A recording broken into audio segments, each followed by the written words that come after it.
But yet and still, we read it. Yeah. He said, first of all, his premise was, I may make the gospel of Christ without charge, that I abuse not my power of the gospel. For though I be free from all men, I mean, I ain't indebted to nobody, yet have I made myself, that's verse 19, I made myself what? A servant unto all. I'm a doulos. I'm a slave to all. That I might gain them more. So then he starts going to these different categories. Start talking about the Jews, those who are under law, but then he says the ones that are not under law. That's the pagans. He said, to them that are without law, as without law, he's chosen to become, to these pagans, as those who live without law. It'll be like that. But then in parentheses, being not without law to God, right? But under the law to Christ, which means I'm going to operate in grace. That I may what? Win them without law. Whoa. How you win somebody without law? That's tough, but you gotta stay focused. You gotta stay in the you gotta be with them, but by what you do and not what you say. that's a good way to put it. Yeah. When we look at dispensational theology tells us most often traditionally there's 7 dispensations, right? God dealt with man in 7 different ways, or dealt with man in different ways throughout different times, right? First, he dealt with man in the garden in innocence. They ain't know nothing. There was only one command they had to keep. What was that command? Don't eat from the tree. Don't eat from the tree. That was the command. Don't eat from the tree. They didn't do wrong by God until they ate from the tree. In conscience, he taught them how to make sacrifice. When they brought the altar, Cain and Abel, when they made sacrifice, right? Then we got human government, promise. The promise God made, he ain't going to destroy the earth. And then we got law. God shows Moses these tablets. It says, live by these laws. And up until the time of Jesus, law was the way of how man communicated with God, how man honored God, right? So, if law was the way that man honored God, but now Paul is starting to talk about this other thing. Who followed the law? The Jews. There's only one class of people that followed the law. So law wasn't going to reach people who didn't know law. The Gentiles. When God's plan was for who? Initially. But his grand plan was for who? Everybody. God said he too big just to be narrowed down to one people. Y'all remember the text tells us Paul communicates in Romans that he chose the Jews. When the Jews neglected him, he went to the Gentiles to make the Jews what? Jealous. God's plan was always for everybody. It's just the unfortunate thing that the people who had him first couldn't see him in Jesus. And still today can't see him in Jesus, right? Then why do I bring all this up? I bring all this up because this concept of law and grace. Law and grace. If we only focus on law, we miss most of the people. But Paul said here, I've become a man who lives without law because the law don't govern me. Why? Because the law has been what? Fulfilled in Jesus. In Jesus' ultimate mission, he told us, right? All the laws have been rolled into 2. Love the Lord your God with all your heart. And the second is like the first. Love your neighbor as sometimes being around folk who don't understand law is hard. Because you wonder when they're going to get it. It used to be frustrating to me. I went back, I used to go back after I went away to my hiatus and learned a little bit more about God and grew up in God and got real super spiritual and holy and all that kind of stuff. Came back to Second Baptist. When I came back to Second Baptist, Tiffany, I couldn't believe all these old folk that taught me Sunday school were still babies in Christ. I couldn't understand. You taught me the gospel. You taught me to love the Bible. But what I also learned was that although they taught me to love the Bible and love church, they didn't teach me about, talked about Jesus, but I never got it until I went away. I had to go away. But I was frustrated when I came back because I said, y'all too old for this. I felt a little bit like Elihu when he was with the three dudes that was hanging out with Job. When Job was going through his hardship, the three elder ones, Elihu after a while, Elihu said, I can't take this no more. I would have thought some wisdom would have came from that. I deferred to the old folk, and I thought some wisdom would have came from me, but no wisdom came. Give me a break. Give me a break. Errant doctrine is hard to hang around unless you can look at the hearts of the people. Paul had a way of doing it. Paul had amazing. So he could become all things to all men. I wonder what we got to do to become all things. Brazil transitioned to my second message. Oh, I got two more to go. I think it's going to be short little spurts though, right? So we got to hang out with people who aren't necessarily like us. And that requires a heart change in us. Joe,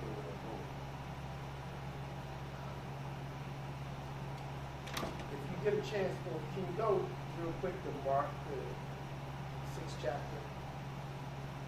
Mark the 6th chapter. In our Bible study, we've been eating up this term over the last couple of weeks. Sclerocardia. I mentioned to you all a couple of weeks ago. Sclerocardia just means hard-heartedness. And what has come to be revealed to us is that some of us are operating in hard-heartedness and we don't even know it. The text that I asked you all to return to, Mark the 6th chapter, gives great insight to that. I think it starts at the 31st verse. Tiff, can you begin reading? You there? You not there? Brazil or Kay or one of y'all? Joe, you there? Mark 6, beginning at the 31st verse. And he said to them, You can read yours. I love mine. You got the Amplified, right? Oh, good. Read it. And he said to them, come aside by yourselves to a deserted place and rest a while. For there were many coming and going, and they did not even have time to eat. So they departed to a deserted place in the boat by themselves.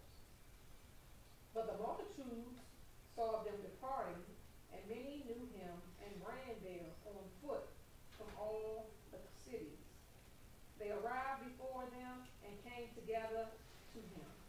And Jesus, when he came out, saw a great multitude and was moved with compassion for them, because they were like sheep, not having a shepherd. So he began to teach them many things. When the day was now far spent, his disciples came to him and said, this is a deserted place, and already the hour is late. Send them away, that they may go into the surrounding country and villages and buy themselves bread, for they have nothing to eat. But he answered and said to them, you give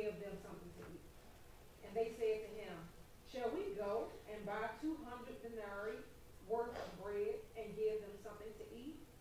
But he said to them, how many loaves do you have? Go and see. And when they found out, they said, 5 and 2 fish. Then he commanded them to make them all sit down in groups on the green grass. So they sat down in ranks, in hundreds and in fifties. And when he had taken the 5 loaves and the 2 fish, he looked up to heaven, blessed, and broke the loaves and gave them to his disciples to set before them. And the 2 fish he divided among them all. So they all ate and were filled. And they took up 12 baskets full of fragments and of the fish. Now those who had eaten the loaves were about 5,000 men. Go ahead. I want you to go down to 42. Okay. I'm at 45. I was at 45? Yeah. Well, keep going. Immediately he made his disciples get into the boat Right, because they had to go across. and go before him to the other side, to Bethsaida, while he sent the multitude away. And when he had sent them away, he departed to the mountain to pray. Now when evening came, the boat was in the middle of the sea, and he was alone on the land. Then he saw them straining at rowing, for the wind was against them. Now about the 4th watch of the night, he came to them, walking on the sea, and would have passed them by. And when they saw him walking on the sea, they supposed it was a ghost and cried out. For they all saw him and were troubled. But immediately he talked with them and said to them, be of good cheer. It is I. Do not be afraid. Then he went up into the boat to them, and the wind ceased. And they were greatly amazed in themselves beyond measure and marveled. For they had not understood about the loaves, because their heart was hardened. Stop right there. Right. Sometimes we read that and we look at that as being maybe 2 or 3 instances or circumstances that took place. But in all honesty, it was really just one event. The event began with the multitudes coming, and after the multitudes began to come, after the multitudes began to come, no, come on in. Oh, I know what you were doing. I'm talking. Okay. All righty. No, because I know her. If I would have said I'm preaching, she wouldn't have came in. Because she don't come in during the preaching. I know. It's a respect. I'm sorry. I would. Okay, so now I'm preaching.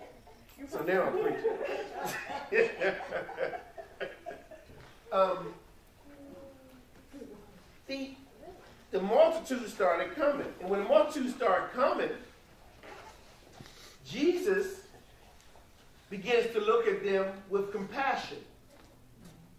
Because he could see in their heart they needed something.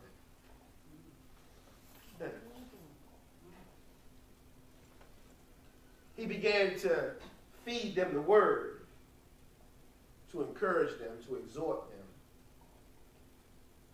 And the disciples looked up and saw it was getting dark. And they said, any time to send them home? Church over. We've been here too long. And the ploy that they used to get Jesus to see their logic to send them home was, I know they're hungry. So let's go feed them. Or let them go home to get their own food. Right? Jesus don't take the bait. Jesus asked them, what we got? They said, we don't have enough. We don't have. He said, go check, because you don't know what you have. Right? Go see. They said, we got 2 fish, 5 loaves of bread. Jesus takes the 2 fish and 5 loaves of bread, and he begins to do what? Break it, multiply it, break it, Multiply. Now, Joanne's smiling because Joanne, remember, we had a good talk about this. Right? We had a good talk about this. Right? Last Tuesday. Right? It wasn't enough to them. Because ultimately, their goal really wasn't to take care of the people. You don't think you can ever get in a situation, Brother Z,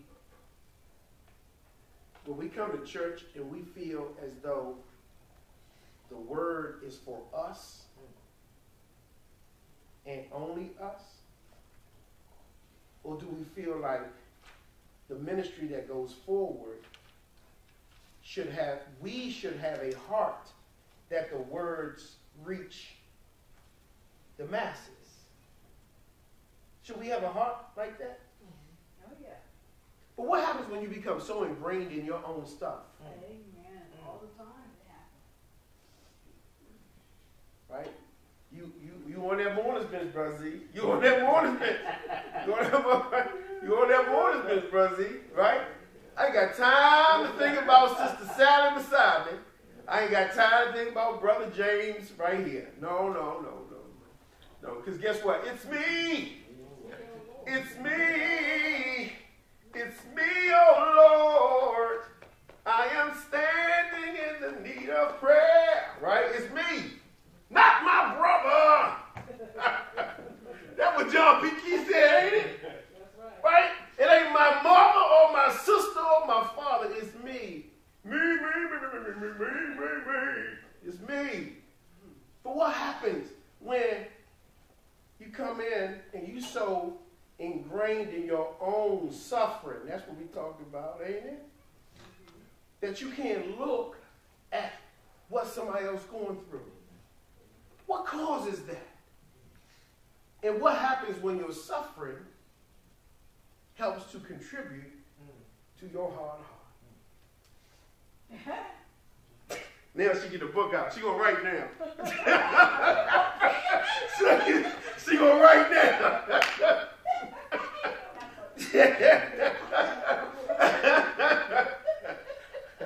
Right? Man, this concept of heart is a heart, man, has been blowing my mind. It's been killing me.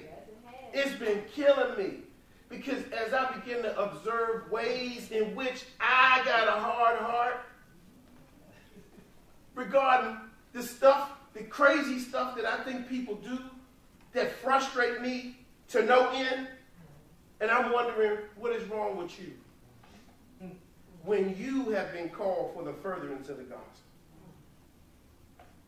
That was a Sunday school lesson today. What happened when you in your chains and you walking down to your execution? Nero waiting for you. Well, maybe your jail is the people in your life that God's called you to serve. Maybe your jail is that job where your boss continually gets on your nerves. Right? Maybe your jail is your spouse. Maybe your jail is the barber. Maybe your jail is not being able to figure out where your place is in life. But whatever your jail is, it's only your jail because you don't see how God is using it to further the gospel. And it will remain a jail until you learn to say to yourself, God, what's your plan in this? God, what's your will for me in this? And I believe it's okay to ask God the question, why? Why am I going through this? I believe it's okay. He did tell us the reason with him. Come talk to him. But these disciples, right in the 6th chapter of Mark, they had their own agenda. They wanted to get these people gone. Because remember, it was a lot of people that was there in the first place. But then, it said the city came. Ooh, it was a citywide revival. And we can't feed the city. We got to get these people gone. We're going to gone. Right? We ain't got enough food. Jesus, you know you the bread of life. So guess what? We ain't got enough food. I know you don't want your people hungry. Let them go home. Remember when we talked about the fact that it wasn't a request. It was a what? Command. They didn't go to Jesus and say, Jesus, can we let them go home? They went to Jesus and say, send them away. And they would text him. Wow. So send them away so we can go feed ourselves. Not feed them. Feed ourselves. Because all we got is a little bit. Right? They transition from this. Jesus put them on a boat. They get on the boat, seas get a little hairy. But when Jesus put them on the boat, the strange thing, Jesus ain't get on the boat with them. Jesus went on over. Got a little rough on the seas. Jesus started walking. As Jesus is walking on the water, it's interesting to me, and I still got to think through this. The text said that Jesus passed by and would have passed them by. Right? I wonder how often Jesus passes by and we don't recognize it. Because we are so consumed with our own stuff. We're so focused on the stuff we're in that we can't see Jesus. I wonder how many people sitting on the mourner's bench are so focused on the cure of their problem as opposed to the Jesus who is the cure of their problem. No, sometimes we just want to get relieved of our pain. Just take me out of my pain. It isn't that we are drawing closer to God. It isn't even that our faith is growing. Sometimes it's really just, I need to get out of this fix. And if I need to say the words that I'm going to promise God my next child, I'll put an offering out. Take them. Right? Whatever you need. And you know it's not true because when push comes to shove and he deliver you from it, you ain't give up. You ain't give up. You relent. I like that, right? You go back on your word. You don't do what you said. Right? God, if you get me out of this, I will. I will. Right? He get you out and what's up? Well, you know, I was in a hard time, you know, that was distressful. Jesus is walking by them. Says he would have walked by them, but fortunately, they yelled out to him.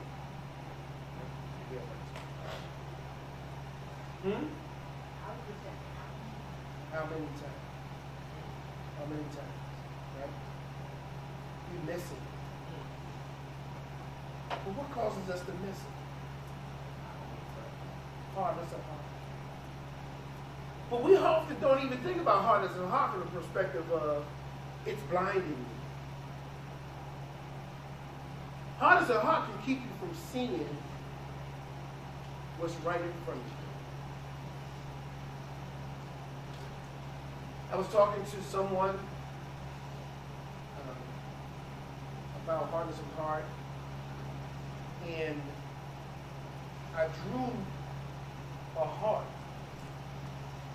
And inside the heart, I asked the person, what are some of the things that you want to see in your heart? And they told me forgiveness, love, grace, acceptance, peace. I put submissiveness in there. They didn't necessarily like me putting that there, but I kept it there anyway. Right? But then I started drawing around the heart these blocks. Well, inside the heart, I blocked off each section, and I started to draw real thick walls around the sides of the heart. And I asked the person, if this is in your heart, how does it get out? If there's this thick lining around your heart, how does the stuff that's in your heart come out? Does it come out through maybe the only filter that's open? And for this person, the filter that was open, the only spot in the heart that was open for this person was anger. Because this person lived in anger. So what happens when forgiveness can only come through a heart of anger? It doesn't look like forgiveness, does it?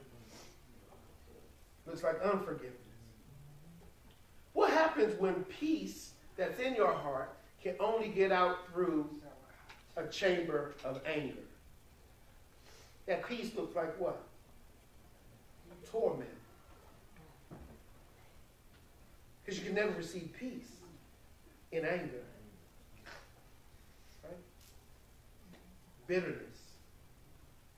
What happens when in your heart is love,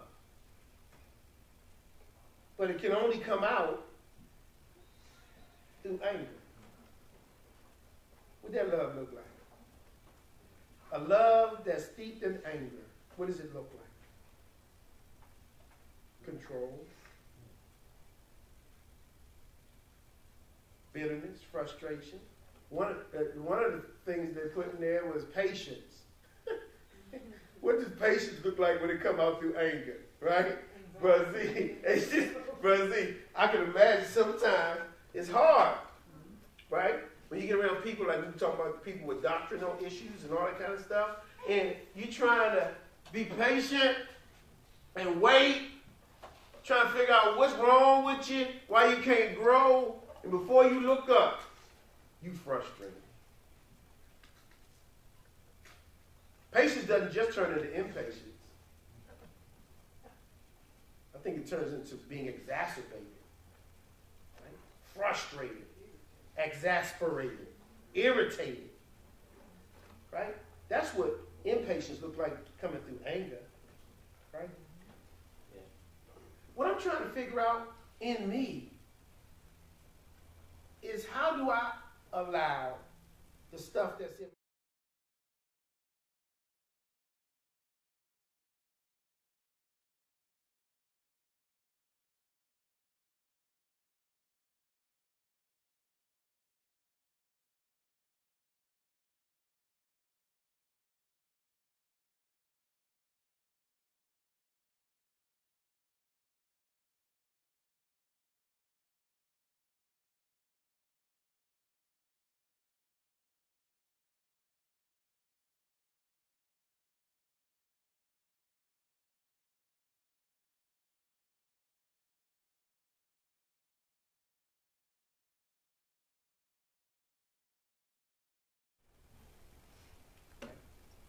your filter might not be anger, right? Your filter might be loss. Your filter might be pain. Your filter might be guilt. Your filter might be shame. Your filter might be isolation.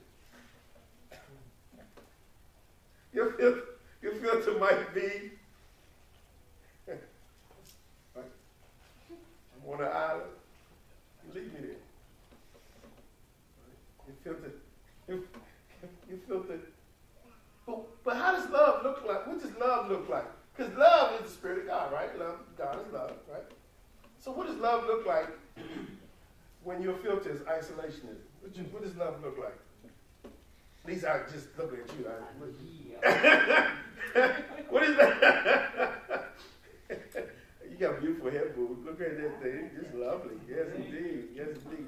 What does it look like? I just saw some blow. What does it look like, Lisa? What does love look like? What does love look like when it comes out through isolation? Oneness. Oneness? That's a good biblical word. Oneness, right? Unity. It comes out in unity, right? That's what oneness is, right? That's more than one, though. Huh? That's more than one. Right, but I thought that's what she's talking about, right? Right? No, because when I think about oneness, I think about the Godhead. That's one of them. See? I shifted that thing real quick. Right? Right? And how the Godhead mutually works together as one, right? That's what you're talking about, right? No. I know. That's he will. Right. It comes out really. It will eventually. It will eventually. In time. In time, right? But for real, right? Mine, I told him on Tuesday, right? Because we went around and I asked him, man, we did a wonderful study, Brother Z. Romans, the 7th chapter. If you ever get a chance to read the last part of Romans, 7th chapter, what I talked to him about was how sometimes we give so much credence to the law of the Spirit that we don't take time to examine the law of the flesh. Right? There's a war going on between the spirit and the flesh, and we so God-focused, we so spirit-focused, not realizing God has given us the ability to look at the thing that we war against. Because if you don't know what you warn against, how you going to win? Because when it comes up, you're not going to know it's there. We talked a little bit about James, the 1st chapter, and how we move from the subtlety of the lust of the flesh that's in us. That's desire. It's in us. It's in our flesh. But if you don't pay attention to your desires, how are you going to beat them? Right? And I started asking, what desires do we have? Right? Well, I told them my desire is freedom. I want to go to Fiji. Just sit up on it. I want to go to Fiji. Y'all want to go to Fiji too? I want to go to Fiji. Just sit up on one of them things, man. The veranda. I can have somebody doing like this, a fan on me, man. That'd be good. That'd be good, man. By myself, right? Oneness. I don't want to go by myself.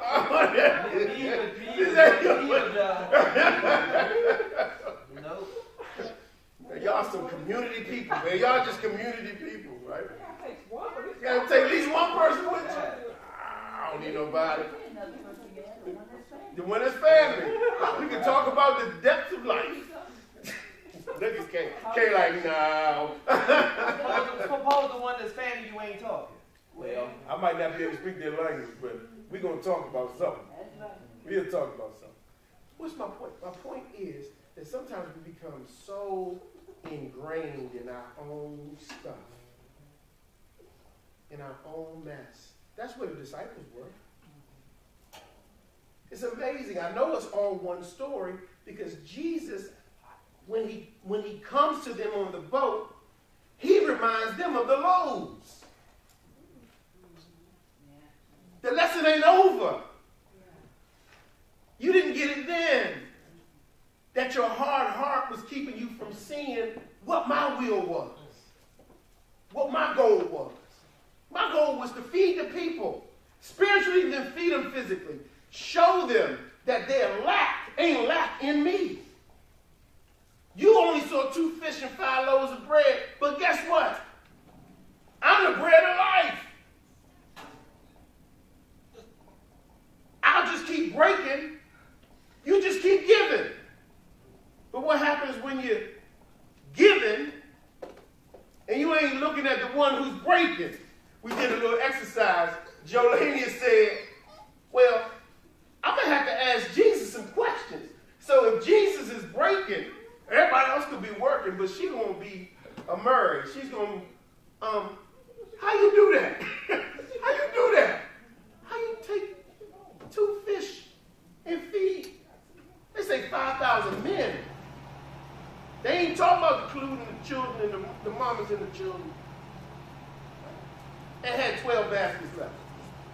Right? Then, Sister Winston took us to the 8th chapter of Mark, where Jesus had to do the whole thing all over again. And Jesus asked them, don't you remember what I did then? Ain't it amazing how we can go through life, get the lesson, miss the lesson, got to get the lesson all over again. Now, what Jesus did in the 6th chapter was they were in Bethsaida. They had left Bethsaida, but they didn't get the lesson of Bethsaida. So guess what we have to do? Go back to Bethsaida. But aren't we tired of continually going back and forth and back and forth and back and forth to the same spots all over again? If you keep revisiting the same place you've been, ask yourself the question, what ain't I getting? Right? And what is blocking the knowledge from coming in? Because maybe it ain't your head that's blocking the knowledge. Maybe it's that heart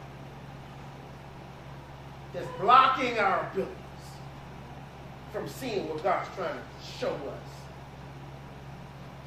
Blocking our abilities to see what God's trying to teach us. Which gives me a valuable lesson, Sister Winston. Maybe the lessons that I learned aren't necessarily head lessons. Maybe the way they get to my head is through my heart. You know, everything I've ever learned. Jay, big brother, when I went to graduate school, Jay, I didn't have time to read all my books. I'll be honest with y'all. I didn't have time to like do what traditional students do. But I learned a valuable lesson. That if I understood the concept here, God will give me the ability to communicate the concept. Because real understanding comes from the heart, not the head. Real understanding comes from the heart because if the heart attaches to it, the head can recall it. How do I know that? I know most of the ladies in this room got really, really short memories, right? Y'all can't remember, those who are married, what your husband did last week or 2 weeks ago or 3 weeks ago or 5 months ago or even a year ago or 10 years ago. Y'all can't remember that stuff, right? You don't remember that stuff. Do you? You do? No, women taught me this. Women taught me the reason why they remember so well is because most often the thing affected their heart. Am I making sense? Right? And that which affects your heart is very difficult to forget. Because now you've associated an emotion to it. When I learned how to learn that way, Jay, when I learned how to learn that way, learning became so much easier. So what I read now for is heart. I read for content. I don't read just to say I went through the words. You hear me too? Once I understood in calculus that a triple interval is used to measure weather, I learned calculus better. Because then it wasn't formulaic anymore. It wasn't just about a formula. I was able to attach it to something else. Right? I think that's what Jesus is trying to get us to do. I think Jesus is trying to get us to learn lessons in our life. But the only way we really learn them is if we're able to attach our emotion to the lesson. But how often do we miss his heart? Just looking for more knowledge.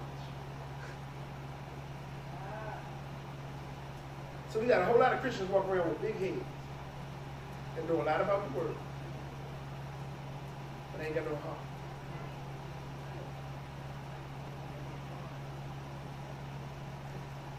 They want to quiz you on your Bible knowledge. They want to know all of what you know. And you need to know. You do. I think the disciples were missing. I think they were missing it because they forgot to see what his intentions were. I think Jesus wanted them. He intended for them to see the people's needs over their own needs. But what happens when your needs are what's most important to you? Most of us are in that situation. Right? My need is freedom. But guess what? I've been contained. Right? My need is freedom. I want freedom. I want freedom. Right? But I got freedom. Because who the Son has set free is free indeed. What it didn't put in there was in him. What am I free from? I'm free from the guilt of shame. I'm free from the penalty of sin. Right? But I ain't free from his will.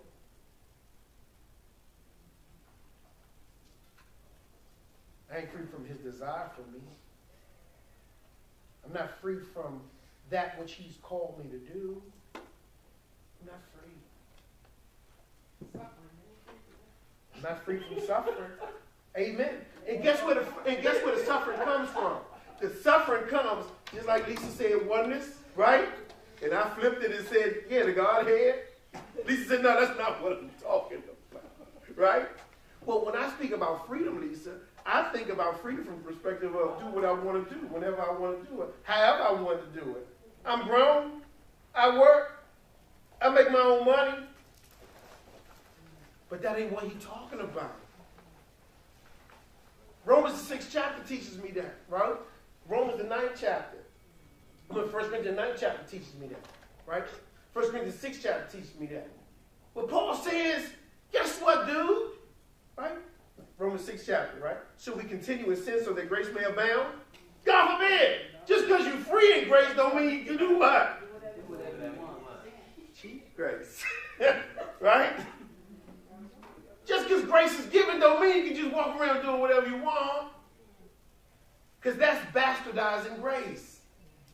That's making grace something that it isn't. Grace is a free gift, not to be taken advantage of, but to be appropriated when necessary. 1 Corinthians 6th chapter. If I'm walking with folk who want to eat, who feel like what I'm getting ready to eat is bad, and guess what I'm free not to do? I'm free not to eat it. And I don't need to feel any other way. Why? Because I have a greater responsibility not to cause my brother to stumble. Because they hung up, doesn't mean I got to be hung up. But guess what I am hung up on? My brother. God knows. To me, that ain't freedom. But it is freedom. Because the freedom is the stuff that I really wrap my mind around isn't really what's important. What's important is that I'm in him. And in him, I got everything I need. My prayer for us is that we can start to examine the filters of our heart. Why we make the decisions we make. Because it isn't that it's not there. The Spirit of God is in us. But what makes it so difficult for us to walk it out and live in the grace that he's given us? Yes, ma'am. Oh. I saw your hand. Oh, did it go on? Yes, it did. I saw your hand. She don't even know when her hand goes up. I guess I needed that this morning. I, came through here, but I was a little upset this morning. Okay. I got upset didn't realize maybe I had a little heart still going on in my heart. Not you. Yeah, me. You're too holy for that. This has to do with my brother-in-law. Okay. You know, he had surgery. Okay. I'm not one of his fondest people, by the way. But I've always, I told my husband that when he came out of the hospital to come and stay with us, if he needed to. But thank the Lord he didn't. And I meant that. Thank the Lord. I meant that. Thank the Lord. Because that was Did y'all hear that? Yes, but I was Right? thankful. Did she just say thank the Lord? Did she Yes. just say? Did she say thank the Lord? I took all day yesterday. I had 2 days at my house. I had a neighbor with a lot of things. I took all day yesterday cooking for him and fixing food for him. I mean, and my husband waited all day. I was exhausted. I sent him all this food over to the house. He didn't call me and said thank you. I had made arrangements for the rest of this month for him to have his meals to come to his house. I wasn't going to do it. This morning I said to myself, he didn't even call me, he said thank you. I'm talking about meals. So what filter is that? Filter of gratitude. Yeah. I mean, you know, at least I So was expecting at least to say, hey, I really appreciate you sending me meals. I mean, I sent him enough food for at least 3 or 4 days. And then I was going to make arrangements for him to have food for the rest of the month. it's just one. Huh? You did a wonderful job. But I'm going to do it, man. You did a wonderful job. I'm going to do it, man. I was acting this morning. I wasn't going to do anything. You did a wonderful job. You did a wonderful job. Listen to what Joanne said. Did you do it for him, or did you do it for you? Did I do it for him or did I do it for to be honest with you, I did it for my husband. It didn't have anything, it wasn't even about me doing it for me. I did it for my husband. I believe I did it for my husband. At least I think I did it for him. I didn't do it for his brother. Oh, that hard day I guess. I didn't hear you go do it because my ears stopped up this morning. You got to But I think I was doing it for my husband.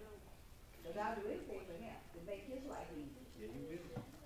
Anything to make his life easy. Because what he was paying over when he was probably knowing him, he would have stayed over there with them. Because he was being taken care of. Was he like that before? What? His brother? Ungrateful. Oh, yes. Okay. Ain't nothing new. He never liked me. So now, Why you waiting on something? I would have expected him not to eat. so what was it about this situation that you thought was different? Yeah. So what was it about this situation that you thought was different? She wanted to thank you. I just don't, I don't know what I was thinking. And plus my husband said to him, let him know that he needed to. You know, he don't come stay in the house, so he was more than happy to do that. Did you want him to do that? No.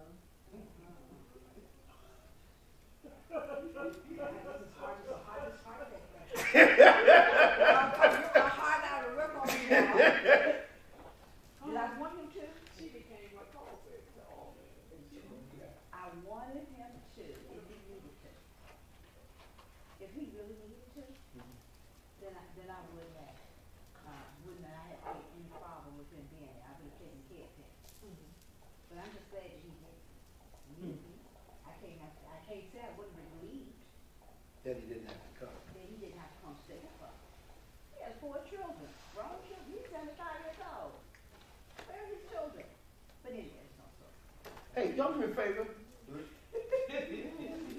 Did I preach 1 or 2 messages that 2 so far? Genesis the 18th chapter. You kidding me? No, we on us. We on us. You just gave us an illustration of how to figure out what our filters are. That's all. Oh, yeah. I mean, I had to think about this one. Right? And the fact that you don't like him. That's a filter. That I don't like him. You don't like him. He don't like you. He doesn't like me. But you don't like him I either. guess I don't like him. You don't. I don't like that. You don't like him. Genesis 18. Oh, my goodness. Let me get out of here. Why you leave? Why you leave? In fact, I didn't like him. I just thought he didn't like me.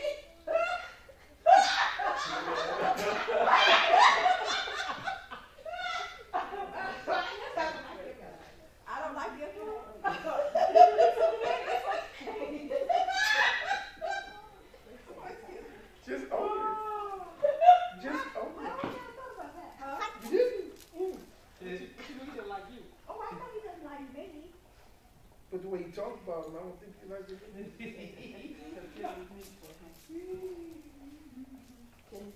Genesis 18. Let's start reading at verse 16. Genesis 18, we'll start reading at verse 16. Okay. Ponder. Just ponder these things. That's all. Ain't that what Murray said about you? Ponder these things. You gotta ponder. Verse 16. Verse 16. Who there? Lisa, can you start reading? Sure, the message. Do you, Lisa? Do you? When the men got up to leave, they set off for Sodom. Abraham walked with them to say goodbye. Then God said, shall I keep back from Abraham what I'm about to do? Abraham is going to become a large and strong nation. All the nations of the world are going to find themselves blessed through him. Yes, I've settled on him as the one to train his children and future family to observe God's way of life. Live calmly and generously and fairly, so that God can complete in Abraham what he promised him. Continue. Mm-hmm. God continued. The cries of the victims in Sodom and Gomorrah are deafening. The sin of those cities is immense. I'm going down to see for myself. See if what they're doing is as bad as it sounds. Then I'll know. The men set out for Sodom, but Abraham stood in God's path, blocking his way. Abraham confronted him. Are you serious? Are you planning on getting rid of the good people right along with the bad? What if there are 50 decent people left in the city? So who's bargaining with God right now? Abraham. Abraham, right? Abraham. Because Abraham got some knowledge about Sodom. Mm-hmm. What does Abraham know about Sodom? His nephew. His nephew's there. Mm-hmm. Okay, keep going. What if there are 50 decent people left in the city? Will you lump the good with the bad and get rid of the lot? Wouldn't you spare the city for the sake of those 50 innocents? I can't believe you'd do that. Kill off the good and the bad alike, as if there were no difference between them. Doesn't the judge of all the earth judge with justice? God said, if I find 50 decent people in the city of Sodom, I'll spare the place just for them. Okay, so God relented, right? Mm-hmm. God relented. But guess what Abraham got to do? He got to hedge his bets because he named himself 50. Ooh, Yeah. 50. Yeah. That's a big number. That's a big number, right? Go ahead, keep going. Abraham came back. Do I have oil made from a handful of dirt? Dare open my mouth again to my master? What if the 50 fall short by 5? Would you destroy the city because of those missing 5? He said, I will destroy it if there are 45. 45. God literal, boy. God literal. You say 50? 50. You say 45? 45. Abraham spoke up again. Yeah, Lord. What if you only find 40? Will I destroy it if for 40? He said, Master, don't be irritated with me. For what if only 30 are found? No, I won't do it if I find 30. That sound like us, yo. That sound like us. We negotiate with God. Lord have mercy. He let us do it. That's what I'm talking about, grace. That's what I'm talking about, grace. Right? You know how many people that say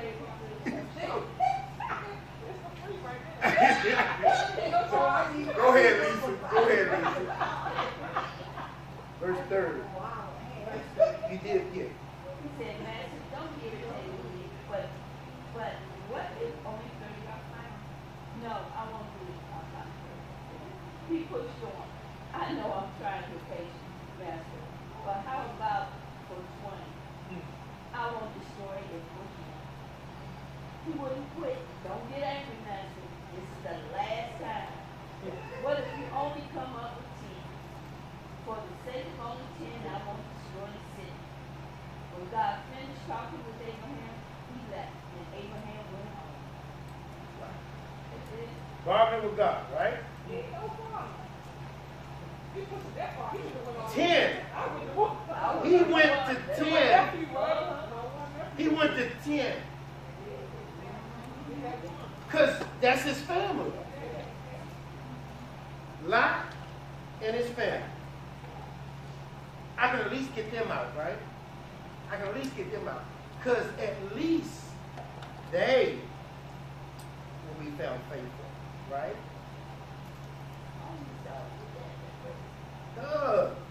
He had to make the argument to God. Ain't no different than us. We start with the big thing, and by the time we finish, right? And what Peter did, right? Feed my sheep. Do you love me? Do you love me? You know I love you. You know I love you. We bargain with God. We bargain with him, right? Chapter 19 says, now the two angels came to Sodom in the evening, and Lot was sitting in the gate of Sodom. When Lot saw them, he rose to meet them, and he bowed himself with his face toward the ground. And he said, hear now, my lords, please, turn in to your servant's house, and spend the night, and wash your feet. Then you may rise early and go on your way. And they said, no, but we will spend the night in the open square. But he, that's Lot, insisted strongly. So they turned into him and entered his house. Then he made them a feast and baked unleavened bread, and they ate. Now, who were these men? Huh? These men were angels, right? Lot saw them, offered them a spot in this house. They were going to the center square and said they would turn in there. Lot said in kindness, no, come stay in my house, right? Verse 4 says, now before they lay down, the men of the city, the men of Sodom, both old and young, right? Got old fools and young fools. All the people from every quarter surrounded the house, and they called to Lot and said to him, where are the men who came to you tonight? Whoa! So Lot wasn't the only one who saw him. Lot was the only one who saw him with good intentions. Don't you know? God has mission